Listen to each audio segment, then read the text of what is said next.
تمتاز بها من عام 1890 اللي هي تبارك كانت الزون توريستيك اللي موجوده في شمال افريقيا، راهي معناتها فهمت فيها تاريخ كبير برشا تبارك راهو.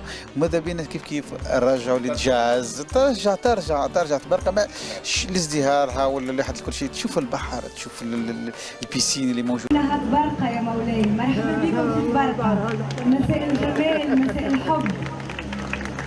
تبارك عروس الشمال، واليوم احياء الموسم الثقافي والمنطقه هذه منطقه جميله جدا.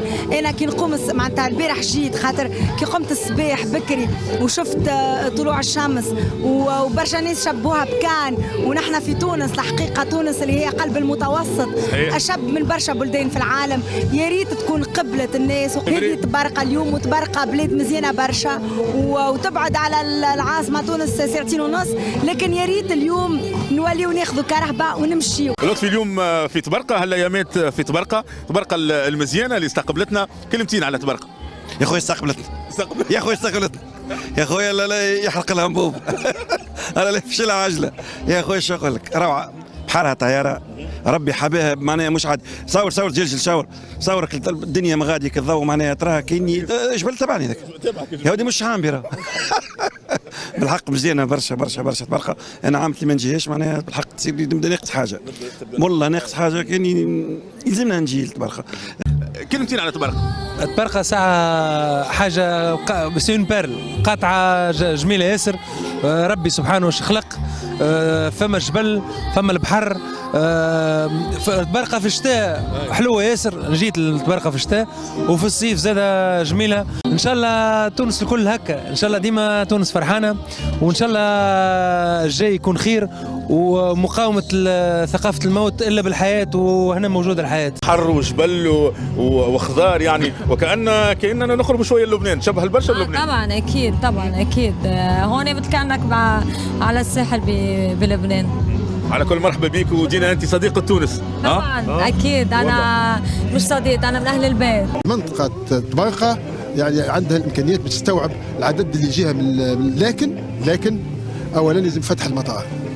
بدون فتح المطار واللي يخدم المطار عادي راهو الناس هذو ما يقبلوش وما يحملوش باش يجيو 3 سوايع من تونس العاصمه هنا ويتعطلوا في نفزه ويتعطلوا في برج الرايس وبرج دانفين، راهو ما يقبلوش يجيو مره وما عادش يجيو. اذا كان نحبوا فما لي زاكوتي نتاع السياحه اللي هي كونه الطرقات البيئه الكل هذو من شانهم يعني لازم يفكروا فيهم، والولايه ووزاره السياحه ووزاره التجهيز ووزاره الداخليه الكل هذو من شانهم باش يساهموا في رفع مستوى السياحه في تونس.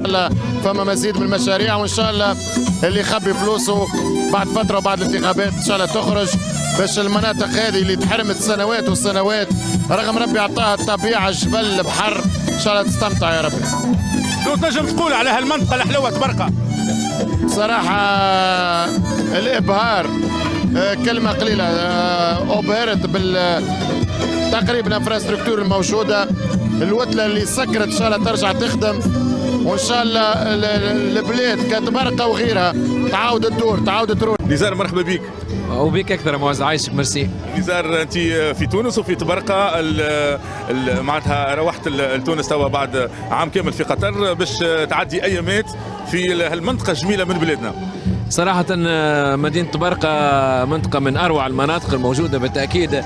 كثير من الناس ما تعرفش شمال الغربي التونسي، ما تعرفش منطقة تبرقة. ممكن فترة طويلة بالنسبة لي مثلا من اللي زرتها في الطفولة، هذه من المناطق الرائعة اللي فيها معناها بالنسبة للسائح سواء كان التونسي أو العربي يجد فيها كثير من أنواع التضاريس الحلوة، جبال تتزاوج مع البحر، معناها حتى هناك عديد الرياضات اللي ممكن يمارسها اي شخص يحب يجي سواء ريلاكسنج هوني والا يعمل دايفنج ولا يزور يعمل جولات مع العائله. حتى هي منطقه مثلا ممكن تكون فيها سياحه عائليه، بما انه واحد مع العائله يقدر يشوف الصغار يوريهم تضاريس بلادهم، يوريهم الغابات، الشيء الموجود هوني معناها.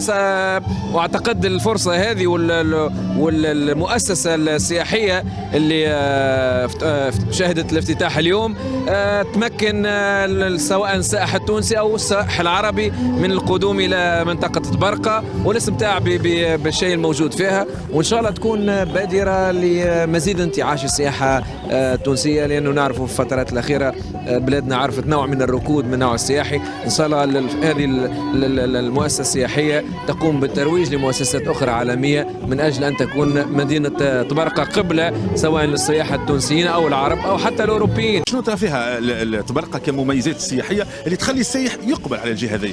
عندها البحر، الجبل، النسمه الحلوه هكا كيما توا في تونس قاعدين نفغموا باغ اكزومبل غورز هوني انا ان تو بتي بو فروا كمان فهمت، دونك فيها برشا ميزات، فيها برشا ميزات الحق نتاع ربي.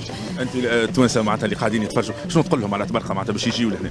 Je vous conseille de venir visiter خاطر فريمون سي سكون ابل فريمون لو توريزم دو لوكس. الاجواء الاحتفاليه الحلوه ننهي حصه على الميدان اللي كانت خاصه بالسياحه في جهه تبرقه. من خلال حصتنا هذه تعرفنا على الاجواء الحلوه اللي تميز هالمنطقه المزيانه من بلادنا.